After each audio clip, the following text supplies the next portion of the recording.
And as you'll know, we follow the story of Laura Nuttall very closely on the programme, and this month marks a year since the 23-year-old died.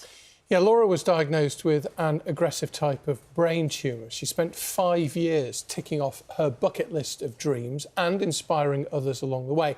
And throughout it all, her mum, Nicola, kept a diary. It's been published this week as a memoir, so I went along to talk to her to find out about why writing the book was so important to her.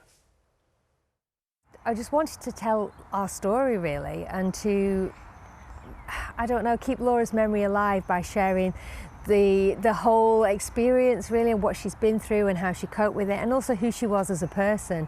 And also in the hope that maybe it might help somebody as well who's going through a situation, maybe not the same as ours, but a problem or health issue that puts a pressure on the whole family, because I'm hoping to explain in the story that it's not just one person that goes through a cancer diagnosis, it's the whole family.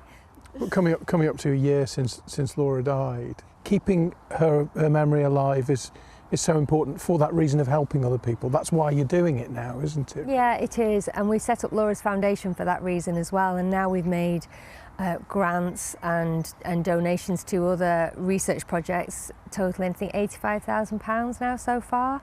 She hated it every time we had another person diagnosed, another small child dealing with this awful diagnosis. That was the only time she really got upset, was when that happened. So in her memory, we want to help try and move towards, if not a cure, then certainly kinder and more effective treatment. She said to you, didn't she, that she only really felt she started to live life when she was told she was going to die, which is an incredible thing for a young woman to say and to feel. She was always planning for a future that actually, as it turned out, she didn't get the future, but she jammed so much into her life, and it was all about, one day I will be fabulous because I'll be all these things. But actually what we need to do is appreciate that this day is fabulous, and we need to enjoy what we have now rather than spend all the time thinking about, well, when I move house or I get a new job or I lose 2 stone, then my life will begin. This is it. This is the life that we've got, and we take it for granted, I think. And for the family, it's not the first time that you had tragedy. You talk in the book about your sister who died when she was very young, and you named Laura after her. Yeah. And you wanted to make your parents happy, and you said actually what you've ended up doing is breaking their heart again. Yeah. I made them relive it a second time, which was really hard because they had to go through the loss of their granddaughter, but also seeing us go through the devastation that they went through. So that's been really tough for them. And you know, I named her Laura with the best will in the world. I would never have imagined in a million years that we'd be grieving a second Laura. Let's talk about some of the happy things in the book, because you, in that time that we followed Laura's journey, did some amazing things. Yes, we did. We had some fantastic adventures, and we were so lucky in that people supported us with those adventures. And we had a bucket list, and lots of those, virtually everything on the bucket list was ticked off. But then it was added to by people that said, well, how about doing this? And we have seen the best of human nature. We've seen so much kindness.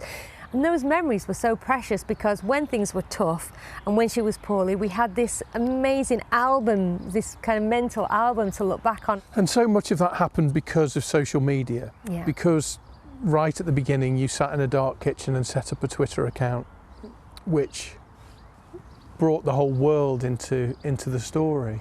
Yeah, it's funny, isn't it? Because social media is blamed for such a lot of things, and I don't think it's necessarily always a good thing.